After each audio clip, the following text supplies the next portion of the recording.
ndak kabeh wong alim iku iso ndandani. Nek ndak ro carane ndandani. Tidak semua orang yang alim, hafal kitab, hafal Quran bisa menasihati orang lain, bisa menjadi guru pembimbing. Kalau dia ndak tahu caranya ndandani. Makanya kita belajar jadi orang alim yang bisa ndandani, khususnya ndandani diri kita sendiri, lebih-lebih ndandani orang lain. Mudah-mudahan kita semua dan seluruh anak cucu kita bisa menjadi Syekhul Fathi, Syekhul Riyad wa Tadhib, dan Syekhul Ta'lim wal Ibadah. Amin. Al-Fatihah.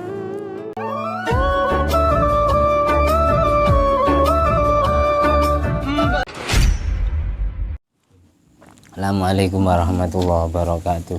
Waalaikumsalam. Alhamdulillahirabbil alamin alladzi bi ni'mati tatimmus sholihat wa bi dzikri sulahaihi tatanazzalur rahmat wal barakat wassalatu wassalam ala sayyidis sadat sayyidina maulana Muhammadin qutbil qadat wa ala alihi wa ashabi alanjumi zahirat amma ba'du.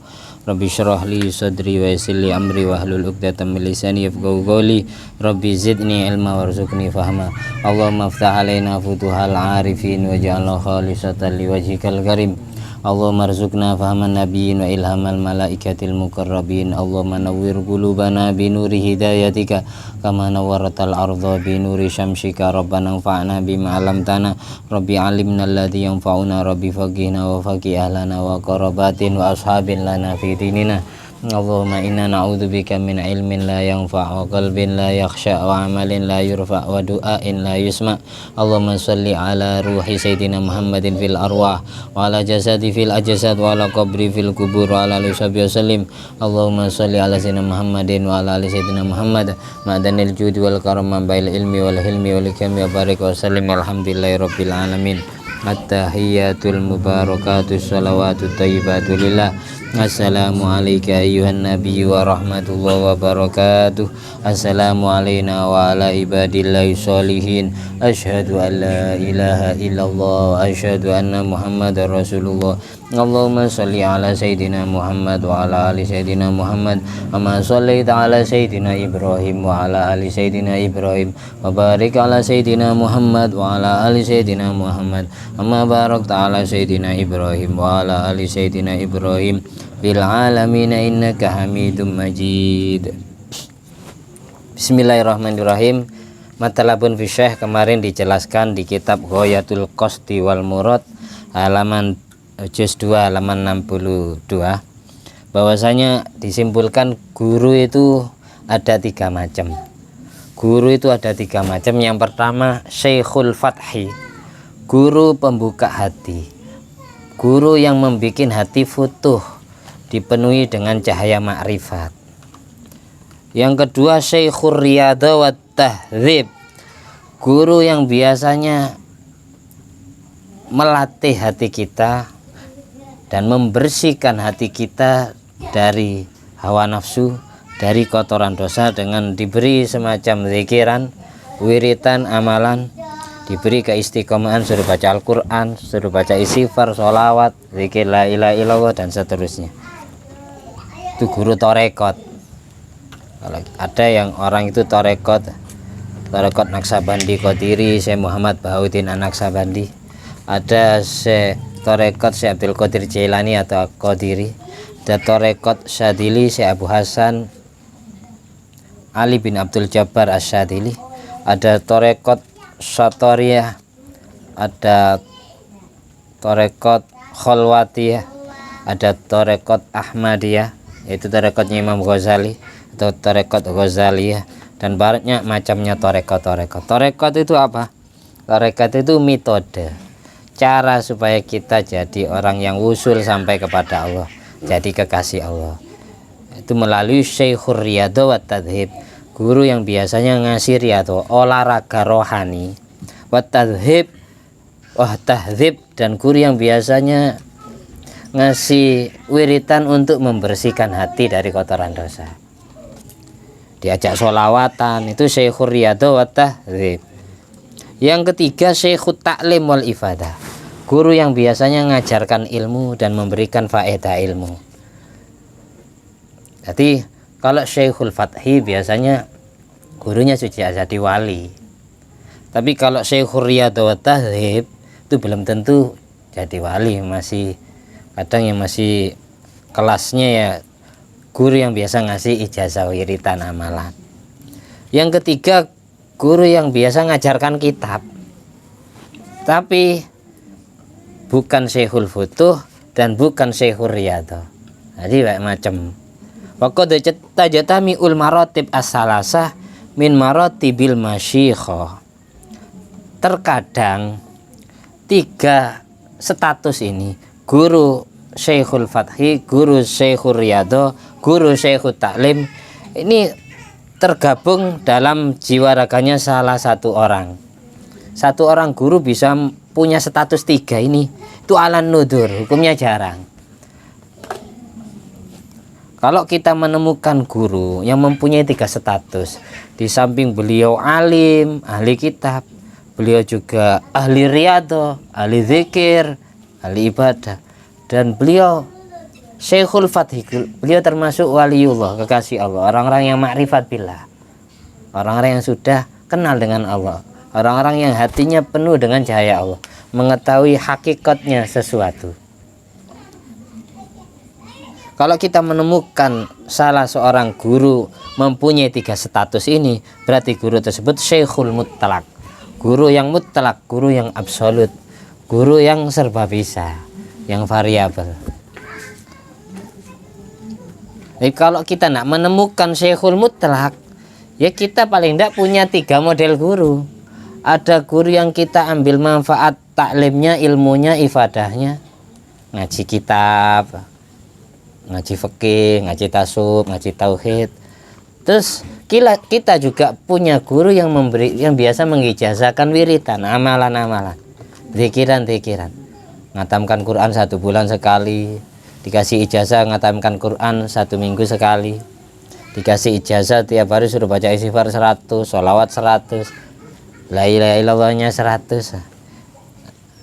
Dan kita juga berusaha cari guru yang sudah jadi wali. Paling enggak guru kita itu harus ada 3 orang ini. Nanti kalau kita jadi wali ya pimpinannya wali, karena menguasai semuanya, serba bisa. Makanya rata-rata yang jadi pimpinannya wali itu ya mempunyai 3 status. Karena Allah kadang mengangkat walinya, kekasihnya dari orang yang tidak pernah mondok, ada orang yang tidak pernah nyantri, tidak tahu baca kitab, tapi jadi wali itu ada.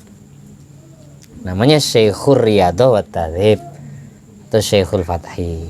Paling tidak kita punya 3 orang guru yang modelnya kayak gini, 3-3-nya punya. Kalau ini saya berguru ke ini bagian yang ilmu dan ibadah, berguru ke ini bagian yang sering ngasih latihan rohani saya, ngasih ijazah wiritan. Berguru kepada ini karena guru ini sudah terkenal masyhur kewaliannya, itu namanya Syekhul Fathi. Syekhul Fathi itu biasanya ya, Syekhul Fathi itu ketika kita kadang tidak paham baca kitab ya, setiap baca kitab di pinggir orang tersebut tiba-tiba Allah beri pemahaman, ini bisa membuka hati kita, bisa membuat hati kita futuh. Itu Syekhul Fathi. Terus kemudian yang kedua, kenapa kita penting cari guru dengan 3 model tadi itu? Al insan layak dziru nafsahu. Karena setiap manusia itu tidak bisa membuat alasan untuk dirinya sendiri. Innama ya'dziru ghairuhu. Yang bisa memberikan alasan untuk dirinya adalah orang lain. Kalau kita punya guru-guru, apalagi guru kita Syekhul Fathi, tahu aib kita, tahu cacat kita, kekurangan kita, akhirnya ibaratkan orang sakit ya, orang sakit periksa ke dokter. Dokter tahu ini penyakitnya kena jantung, ini kencing manis, ini kanker, tumor, ini rematik, asam urat. Dikasih obat sesuai penyakitnya. Kalau kita menemukan guru yang Syekhul Fathi, ini juga seperti itu, sama kayak dokter rasanya. Ini murid saya yang ini biasanya susah mencegah hawa nafsunya, sering maksiat, akhirnya disuruh istiqomah baca sholawat, diajak sholawatan, biar penuh dengan cahaya Nabi, biar cahaya Nur Muhammad itu yang membentengi dia dari maksiat. Karena kita tetap butuh syafaat Rasulullah. Oh, ini murid yang satu ini enggak apa itu nafsunya ke wanita enggak terlalu. Tapi kalau nafsunya ke uang terlalu ini, harusnya dikasih obat istighfar, macam-macam. Atau dikasih obat suruh baca Al-Quran tiap hari 1 lembar. Nah, ini. Jadi kita berguru itu ibaratkan kita periksa ke dokter. Guru itu ibaratkan dokter. Jadi kita butuh minta dinilai oleh guru kita. Manusia itu tidak bisa menilai dirinya sendiri, tapi dia hanya bisa dinilai oleh orang lain, yaitu gurunya. Li'annahu la yattali'u ala aibi nafsihi. Karena setiap manusia tidak bisa melihat kekurangan dirinya sendiri. Wa innama yattali'u ala aibi ghairihi. Dia hanya bisa melihat kekurangan orang lain. Jadi tidak pernah bercermin, cuma melihat orang lain. Tidak pernah melihat jidatnya sendiri, tapi yang dilihat jidatnya orang lain. Ala taroh, ketahuilah, apakah engkau belum tahu kaifa yastakdziru nukhamata ghairihi? Apakah engkau belum sadar ketika kamu menganggap jijik ingusnya orang lain, umbele wong liya dianggap jijik. Wa yatahasha an tusiba saubuhu, karena menganggap jijik ingusnya orang lain, sehingga dia khawatir, dia menghindar, takut ingusnya orang itu menimpa pakaian dia. Wala yastakbiru dzalika min nafsihi, tapi dia tidak pernah menganggap jijik ingusnya diri sendiri. Umbele wong liya dianggap jijik, sehingga dia khawatir kena ingusnya orang lain. Tapi umbelnya diri sendiri, lendirnya diri sendiri, dia tidak pernah jijik, tersentuh pun tidak pernah terjijik. Sampai dibuang kena tangannya tadi. Tapi kalau keinjek ingusnya orang lain saja sudah kakinya gini-gini. Itu maksudnya pentingnya berguru. Gurunya yang Syekhul Fathi ini bisa mengetahui kotoran hati kita, akhirnya dikasih obat sesuai dosisnya, sesuai penyakitnya. Wa kadzalikal uyub la ya'lamu min nafsi. Demikian pula maksiat atau aib setiap orang itu tidak bisa dilihat oleh dirinya sendiri. Wa inna ma ya'lamu aibahu ghairuhu, yang bisa melihat adalah orang lain. Fayam bagi alangkah baiknya bagi seorang murid, seorang santri itu ayyajtani bakul lama ra'ahu min aibin fi ghairi, untuk menjauh melihat aib kekurangan orang lain. Wa makna hadis ini searti dengan pengertian hadis Nabi, al mu'min mir'atu akhihi fi ta'wili ba'dihim. Setiap orang beriman menjadi cerminan saudaranya. Jadi rata-rata orang beriman itu menganggap jijik kotoran orang lain, saudaranya, tapi dia tidak pernah menganggap jijik kotoran diri sendiri. Makanya Imam Ghazali itu mengatakan, kok seandainya maksiat yang mengotori hati setiap manusia itu Allah tampakkan, maka tidak jauh beda dengan kotoran yang keluar dari anus. Ketika kita menganggap jijik tai yang keluar dari anus kita, dari pantat kita, maka kok seandainya Allah beritahu setiap kita dosa langsung kelihatan kotoran hati, tidak jauh beda dengan itu. Basin, mambu, dan menjijikkan. Di Ihya itu ada keterangan kayak gitu ketika mentafsirkan ayat Allah, bal rona ala qulubihim ma kanu yaksibun. Rona telah menutupi ala qulubihim terhadap hatinya semua manusia. Maka anu yaksibun segala maksiat yang sedang dia perbuat. Maka anu yaksibun. Nanti setiap kita maksiat satu kali itu ada bintik hitam satu. Mata maksiat, hati ada bintik hitam satu. Telinga maksiat, hati ada bintik hitam satu. Hidung maksiat, contohnya bisa hidung maksiat nih, mencium bau wanita yang bukan halalnya, lewat terus sawat, maksiat hidungnya. Hati ada bintik hitam satu. Ini contoh di bejuri, contoh maksiatnya hidung.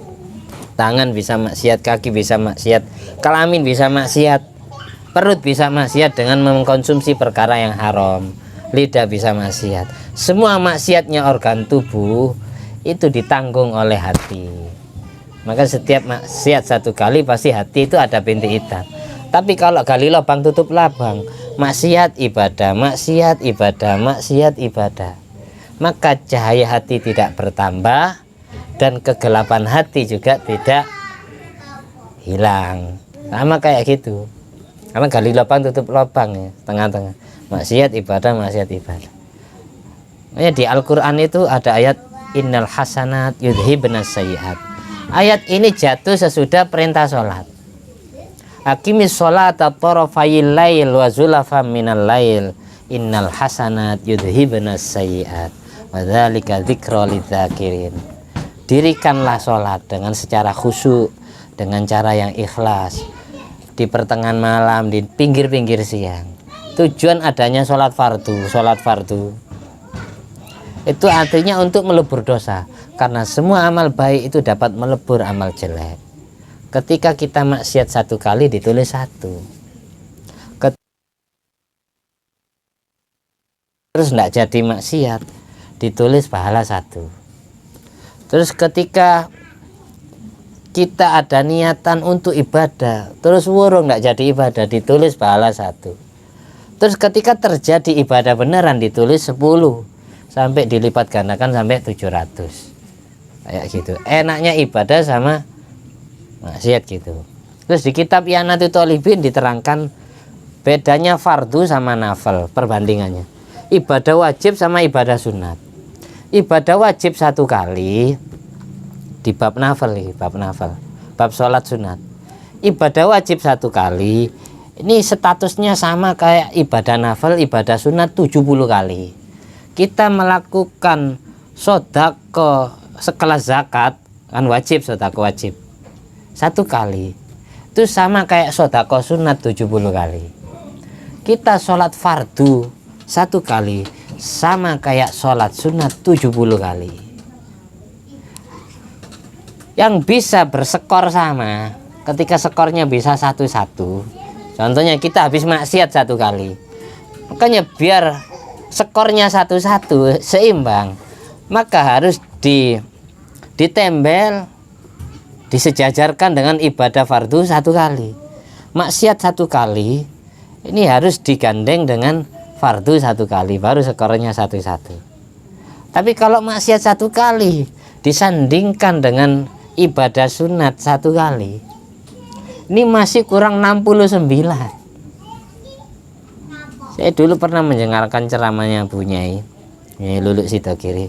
Beliau itu ngomong gini, kalian ibadah satu kali, saya ibadah satu kali sama kayak kalian ibadah 70 kali. Awalnya saya tidak paham.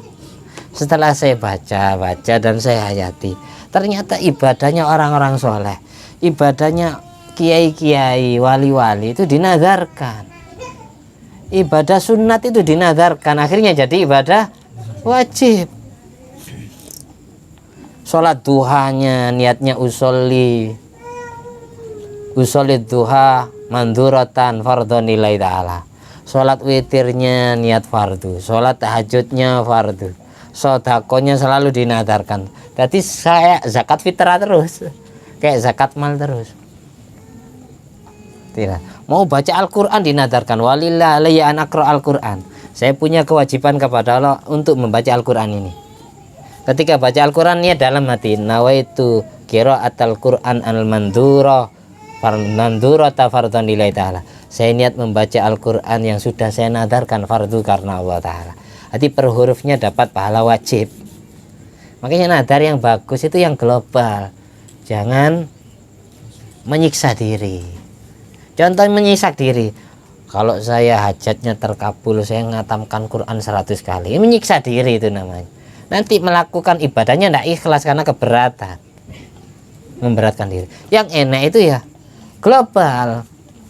Saya punya kewajiban kepada Allah untuk membaca Al-Quran, bukan menghatamkan Quran, untuk membaca Al-Quran. Sampai kapan nadarnya habis? Sampai selesai baca Al-Quran.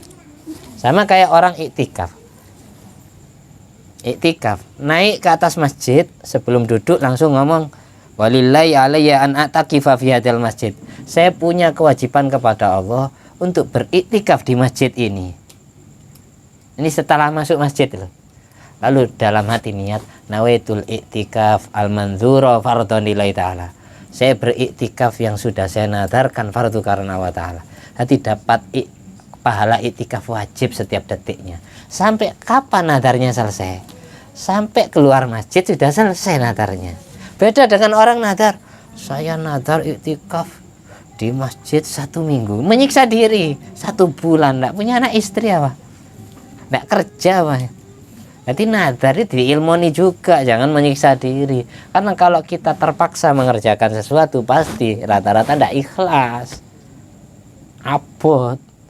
Bukan karena dari lubuk hati yang sedalam-dalamnya, karena tertekan, karena kepaksaan, karena terpaksa mengerjakannya. Jadi seperti itu di ilmu. Mau baca sholawat dinadarkan, akhirnya dapat pahala sholawat yang wajib. Mau baca Al-Quran dinadarkan, akhirnya dapat pahala Quran yang wajib. Cara nadarnya itu harus bahasa Arab. Nadar itu menurut pendapat yang muktamad wajib diomongkan dulu, dilafadzkan dulu, baru ketika mengerjakan diniati dalam hati. Meskipun ada ulama yang berpendapat di Fathul Mu'inin menurut pendapat qil, nadar cukup pakai hati, niatnya pun juga pakai hati. Tapi kita ikut pendapat yang umum yang muktamad. Nadar itu diomongkan dulu. Diomongkan dulu, baru ketika mengerjakan dilakoni. Jangan yang repot-repotnya gampang-gampang. Saya punya kewajiban kepada Allah untuk membaca Al-Quran ini. Ngomong gitu. Ketika mulai bismillahirrahmanirrahim, mulai baca Al-Quran, hatimu niat, saya niat baca Al-Quran yang sudah saya nadarkan fardu karena Allah Ta'ala. Hati dapat pahala baca Al-Quran yang wajib. Makanya kita karena tidak tahu ilmu bab seperti itu, sehingga mau nyalep ibadahnya para wali Allah, ibadahnya orang-orang alim tidak bisa. Karena ibadah kita tidak diilmoni. Itu perlunya. Qala ba'duhum, jelas sih, jelas. Nanti kalau kurang jelas tanyakan lagi. Mang syaikhuhu kitabu fa khata'u aktsaru min sawabihi. Orang yang gurunya adalah kitab yang dia baca, maka kesalahan dia lebih banyak daripada kebenarannya. Maksudnya baca kitab, tidak pernah punya guru, itu bisa jadi salah memahami.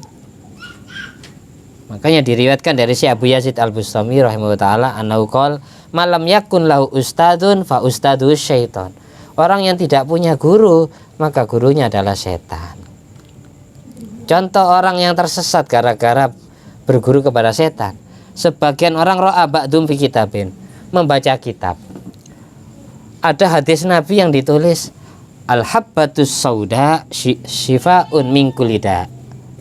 Al-habbatus sauda shifaa'un min kulli da'. Habbatus sauda menjadi obat dari segala macam penyakit.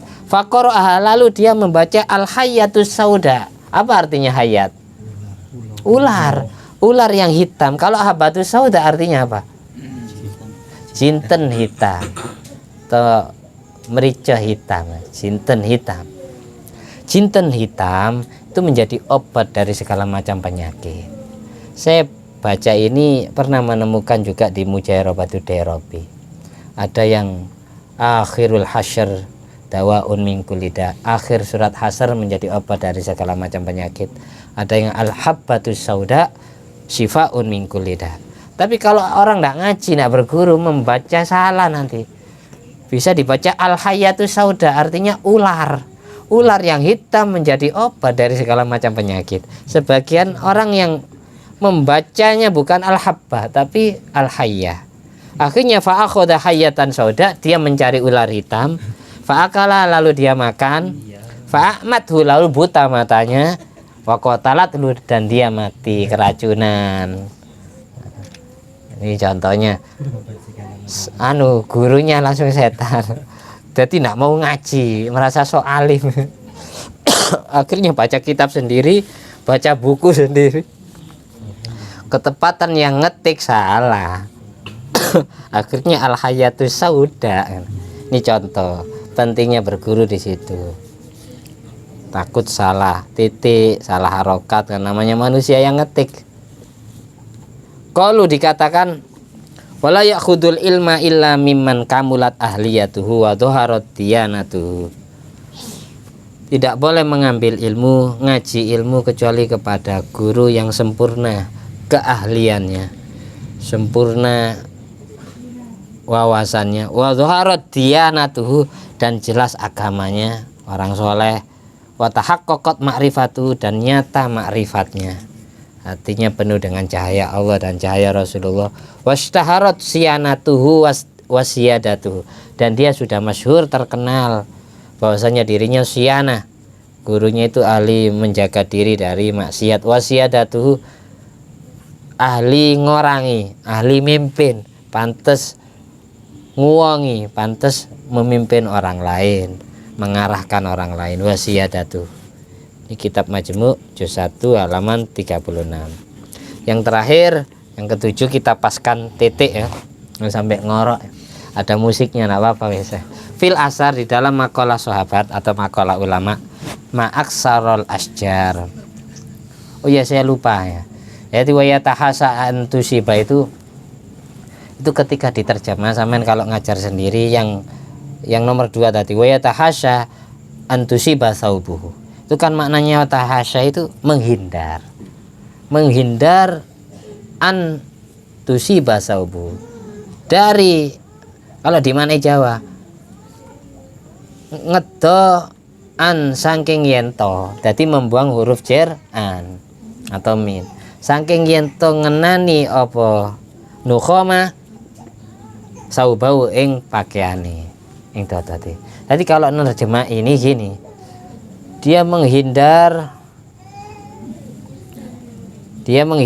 dari tertimpa pakaian, dari menimpanya ingus itu kepada pakaiannya sendiri.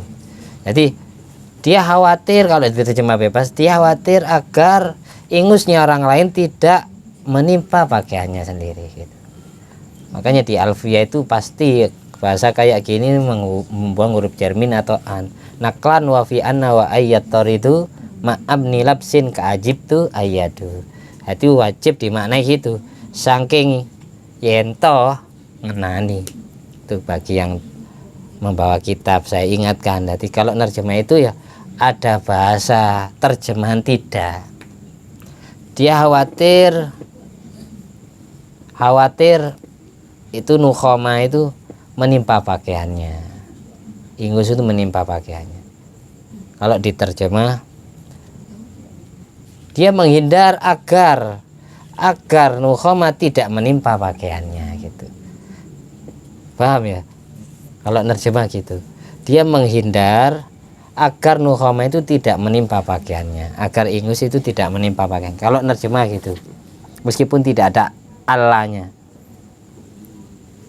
karena bermakna mujaza, bermakna ngedo, huruf jer'an yang dibuang.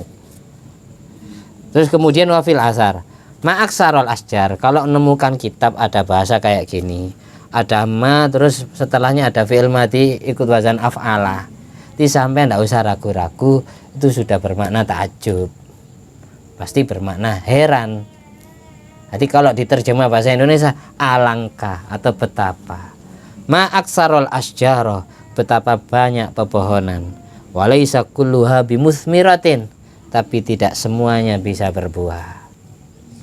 Wa ma'aksarus simar, betapa banyak buah-buahan, walaisa kulluha bitayyibin, tapi tidak semuanya rasanya manis, tidak semuanya rasanya enak.